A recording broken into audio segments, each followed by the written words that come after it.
Aliens created by the CIA. It was in the mid-1990s, and I was living in Germany.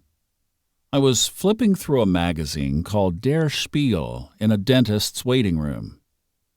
Back then, they were known for hard-hitting investigative journalism. Today, it's just another government mouthpiece.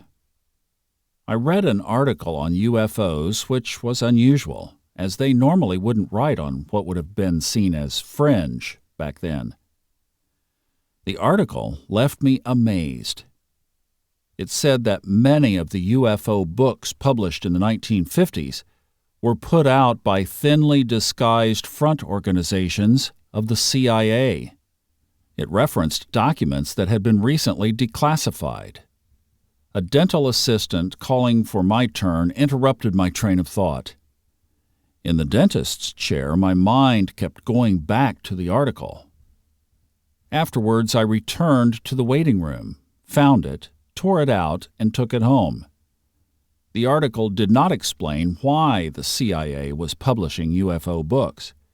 It was assumed that they did so to disinform their enemy, the Soviet Union. The modern UFO movement began in the 1950s. It seemed strange that the CIA created it. Why would the U.S. government be interested in making people believe in aliens? A few different explanations come to mind. One, for unknown reasons, they try to control the narrative to determine what we see and what we don't see on the subject. Number two, they are trying to make the subject look ridiculous so that no serious research takes place. Number three, they are covering up that aliens are us. Number four, they are covering up that aliens are beings from inside Earth. See my previous book, The Levels of Heaven and Hell, also available on audio. Number five, they are trying to get people to be more open-minded about aliens, preparing us for disclosure. And number six, they were building secret aircraft and covered that with a veil about, quote-unquote, aliens. All things considered, I no longer believe in option number five, that they are trying to get people to be more open-minded about aliens, preparing us for disclosure. The quote-unquote agency has a long history of bad conduct, which includes atrocious crimes against humanity. They're not much different from historical enemies, such as the KGB. I think it is fair to be skeptical of the claim that they are fighting for the people or the good of the nation. Knowing what I know after writing this book, I believe we are dealing with the aliens are us scenario. Some of these flying saucers are from other planets, some are from inside the Earth. Many of them are manned by human beings. The whole alien space brothers are coming to visit us for the very first time story is a ruse promoted by the CIA and its propaganda subsidiary, Hollywood. I'd put the article away somewhere, but I thought of it off and on over the years, eventually lost track of it. Then years later, I couldn't find it anymore. It had probably gone to the trash along with other old stuff. But by this time, we had the internet, and surely I could find it there. I looked up the 1990s archive of Der Spiegel. It turned out that I would have to pay to gain access, so I paid the price of a 1-month subscription. Now I could browse the archives. I knew I had read it around 10 years in the past, between 1994 and 1996. But even after flipping through every single page of every single issue, I couldn't find the article, as if it had never existed. Was my memory playing tricks on me? I expanded my search to all of the 1990s. After 4 hours of flipping through old magazines online, I let go. Authors who have researched intelligence agencies often encounter the phenomenon of information disappearing. It is scrubbed off the internet as if it never happened. That is a very Orwellian thing to do. How are we ever supposed to make sense of reality if the most important data gets erased? Today, 25 years after reading the article, I still can't find evidence of it across the internet. All I have is the memory. But if it is true the CIA published the popular UFO books of the 1950s, there must be evidence of that. So I went searching. And, as expected, I found a hint in another declassified CIA document published on February 9, 1953. It was a memo in which the agency says he infiltrated a meeting of the California Committee for Saucer Investigations, CSI, in Los Angeles. There, Dr. Walter Riedel, the former Nazi chief experimental rocket designer, was speaking. There's an image of the document in the book, and the document can be read in full on the official website of the CIA. Dr. Walter Riedel has come to the United States through Project Paperclip, and then worked as a project engineer in the Aerophysics Department of the North American Aviation Corporation. It strikes me as odd that the CIA would spy on someone brought through Project Paperclip, as most of the Nazi scientists brought to America worked for the government or government-assisted organizations. Why would one government operative spy on another? Unless one hand of the octopus doesn't know what the other hand is doing. What we see here, though, is that early in the UFO movement, we are not looking at idealistic nerds dreaming of contact with our space brothers, nor naive New Agers sitting in a circle and holding hands, trying to channel the great ascended masters in their spaceship. We are looking at Nazi rocket scientists and CIA infiltrators. You see the contrast between public perception and reality? It's amusing. In the report, Dr. Riedel hinted that the CIA planned to perpetuate a hoax UFO sighting over Malibu for thousands of people in order to test the public response. This experiment was to give a better background against which future sightings could be evaluated. Some researchers say this hoax was carried out in late January 1953. It's interesting to note that Riedel, who was supposedly being spied on by the CIA, was apparently aware of the CIA's plans regarding UFOs. It's anyone's guess what exactly goes on in these agencies. Here is a top Nazi scientist who worked on experimental aircraft and probably met Hitler personally, who was then recruited by the U.S. government in Operation Paperclip and proceeded to carry out UFO hoaxes on unsuspecting Californians. Truth is stranger than fiction. But would the CIA really start the UFO movement? Isn't that a bit of a stretch? The idea only seems strange to those unfamiliar with this agency. Did you know, for example, that the CIA, in cooperation with U.S. military, are largely responsible for starting the hippie movement of the 1960s? They produced the LSD, they set up the music studios, and recruited the bands. They disseminated the drugs and made the art. What? You might protest. What nonsense! The hippie movement was an anti-war and anti-government movement. It started as a protest against the Vietnam War and was there to promote peace and love. But indeed, the CIA created not only the Vietnam War, but also the protests against it. These facts are meticulously documented in the book Weird Scenes Inside the Canyon, Laurel Canyon, Covert Ops, and the Dark Heart of the Hippie Dream. It was written by investigative journalist and someone who deserves that name, David McGowan. The book shows how most of the artists of the time were part of military and the CIA.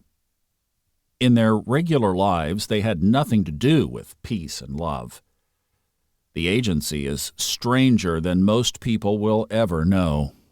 They are into weird social experimentation and social engineering that would make people's hair stand up if it ever came to light. Why would the government create its own adversary? Well, the answer to that is easy. Because that way they control, define, and steer the adversary. While there's plenty of evidence for the creation of the hippie movement through the CIA, I have not seen evidence for their creation of the UFO movement. So I checked which books on UFOs were published in the 1950s. My intention was to see whether any of them might have ties to the U.S. government. Most of them were published in 1954, the dawn of UFO literature. But there was one odd man out, published in 1950. It was called Star Guests by William Dudley Pelley. I downloaded a PDF of the book. Browsing through it, it appears to result from automatic writing or channeling that describes, quote-unquote, guests that have come from other planets. William Dudley Pelley ran an organization called Silver League. Their stated goal was to rid America of Jews, communists, and papists, quote-unquote. He tried to recruit people for hit jobs on Hollywood executives, which he deemed were run by the Jews. Yeah, that sounds a lot like the CIA. It really does. The agency has a history of founding extreme political organizations and cults. Tireless investigators have found CIA ties to the 1970s suicide cult called the People's Temple, or the 1980s pedophile cult, the Finders, and many others, believe it or not. In any case, Pelley was not your idealistic, lofty UFO author. He was politically connected to the government-funded anti-communist movement of the time. The CIA was full of Nazis in the 1950s that they had recruited after World War II through Operation Paperclip. The books published in 1954 were Aboard a Flying Saucer by Truman Bethram, Flying Discs by Meade Lane, and The White Sands Incident by Daniel Fry.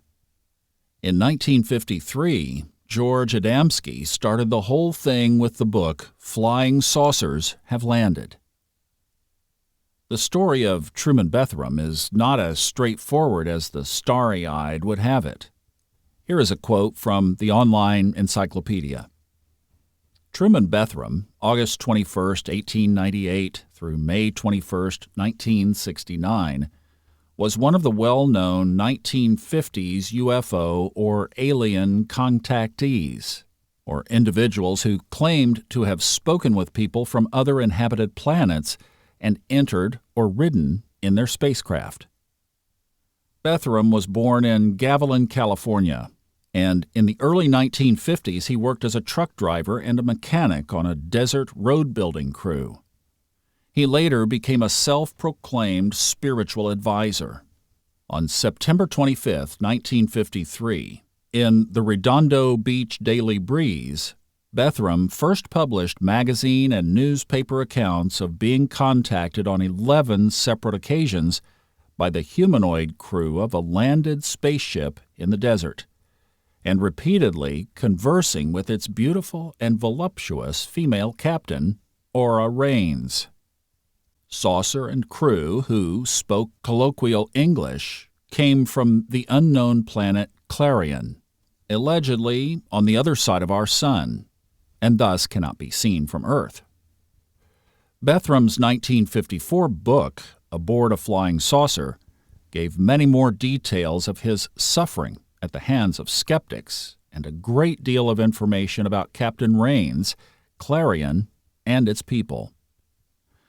Mr. Bethram made it known that the space people had asked him to consider creating a place of learning for those who were interested in considering the possibility of extraterrestrial, intelligent life, with Mr. Bethram as facilitator. The Sanctuary of Thought, a philosophical group, was subsequently created near Prescott, Arizona. Mr. Bethram claimed to possess physical evidence, which he apparently never produced, such as unique items given to him by Captain Ora Raines. Some of Bethram's later books include The Voice of the Planet Clarion, written in 1957, Facing Reality in 1958, and The People of the Planet Clarion in 1970, published posthumously after his death in Landers, California in 1969. Bethram often remarked in his many public lectures that his second wife had divorced him in 1955, mainly due to jealousy over the beautiful Captain Raines.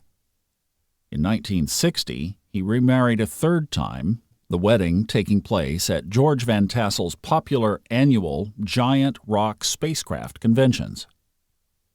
In his book, Bloodline of the Gods, author-investigator Nick Redfern provides more in-depth information on Bethram. Quoting from Redfern, the name of his sexy alien, Ora Raines, was remarkably similar to the Gaelic fairy Aurich Rain. The fashion by which Bethram became entranced with Ora Raines mirrors to an almost identical degree with those century-old cases of hapless and helpless Gaelic men falling under the spell of the fairy queen." End quote.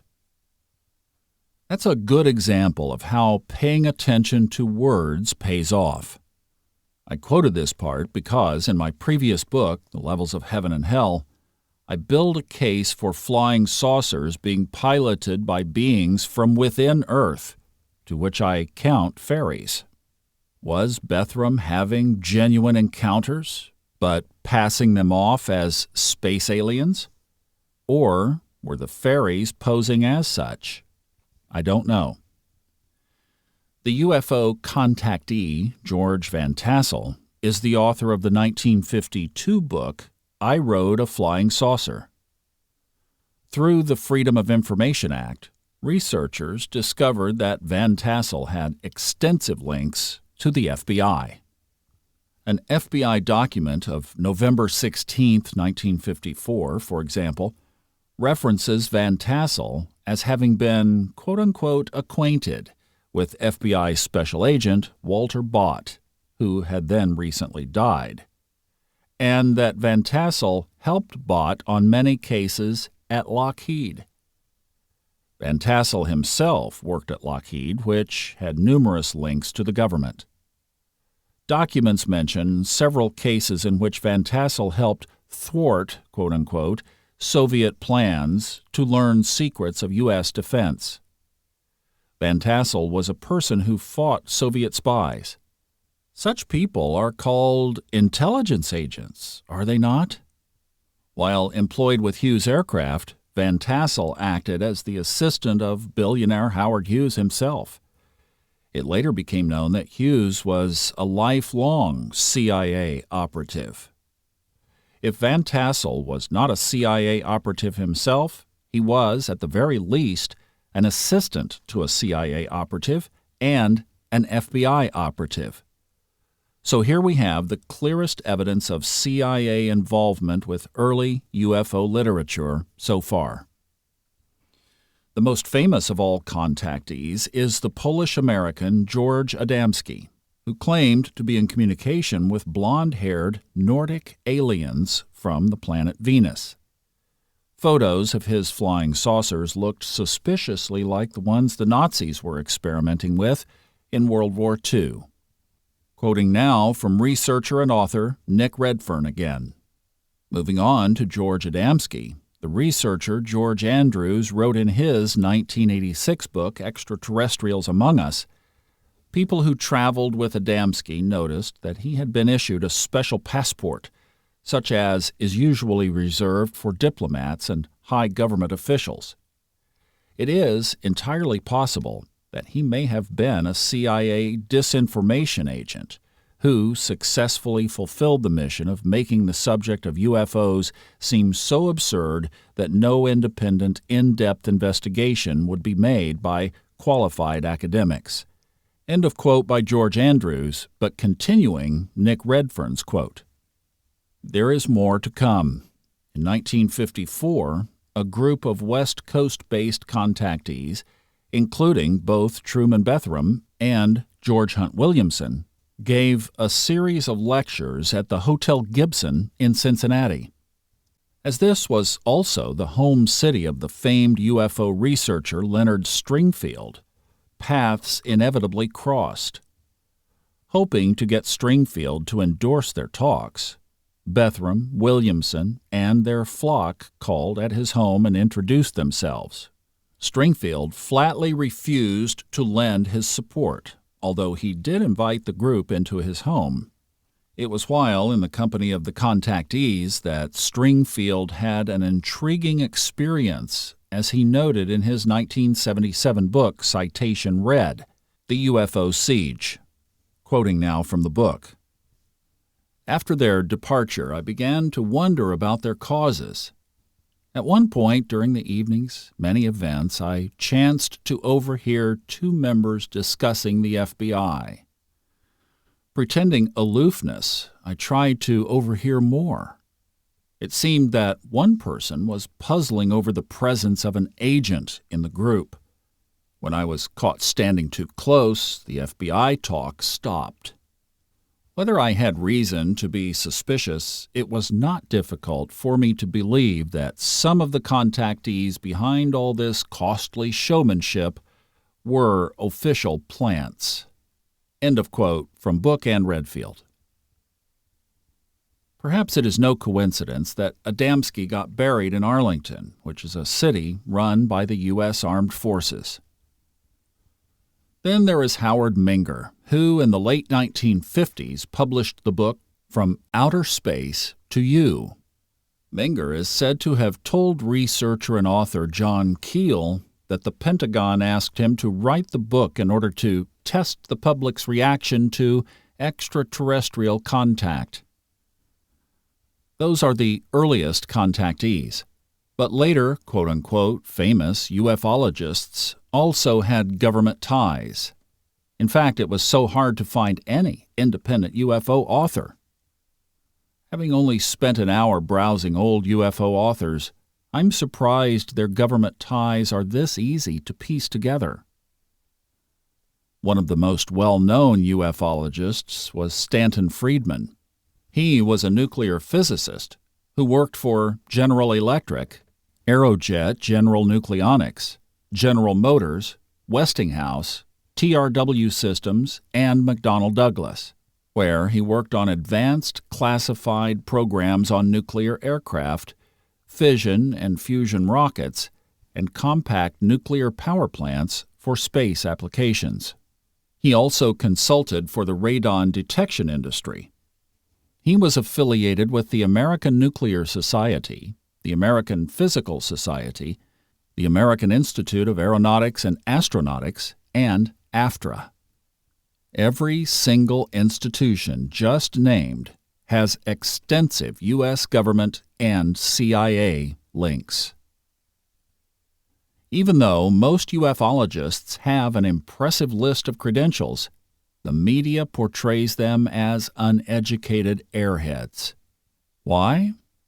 Is it to create psychological dissonance, making us think there is a cover-up afoot so we embrace the alien UFO theory more strongly? Fake opposition is a classical technique deployed by spooks around the world to manipulate public perception. Another famous ufologist, Nick Pope, works for the British Ministry of Defense. This one doesn't even hide it. John E. Mack, another best-selling ufologist, was a psychiatrist at Harvard Medical School. He had one of the most prestigious positions in the country and was author of books on child psychology. He received funding from Lawrence Rockefeller and support from his friend Alan Dershowitz, who is lawyer of the now infamous Jeffrey Epstein. Before that, Mack was a member of the United States Air Force. What we see here is that well-known ufologists are not the loony stereotype we imagine them to be. They are seasoned government operatives or otherwise involved in circles of elite power. I have never seen the skeptics or debunkers of UFOs point out the CIA and government affiliations of the UFO movement. Their quote-unquote skepticism is so shallow that one feels they are merely there to create a counter-narrative to the equally false Alien Space Brothers narrative. And you can bet that the Alien Space Brothers narrative is false, if the CIA is promoting it. With people's eyes focused on these two shallow narratives, the broader view is missed, or so they hope. And what is the broader view? I believe that it is aliens are us. And what to make of my own encounters with aliens, as described in my books and audiobooks, Parallel Universes of Self, and in the Pleiades and Our Secret Destiny? I'm not saying that aliens don't exist. I believe they do. But I wouldn't discount the possibility that these Pleiadians I encountered are, in fact, our relatives. If we have been a spacefaring people for thousands of years, and the whole alien UFO thing is just a ruse, that would mean our official space program is also a scam. Whether or not our space program is legit is what we will be looking at in the next section.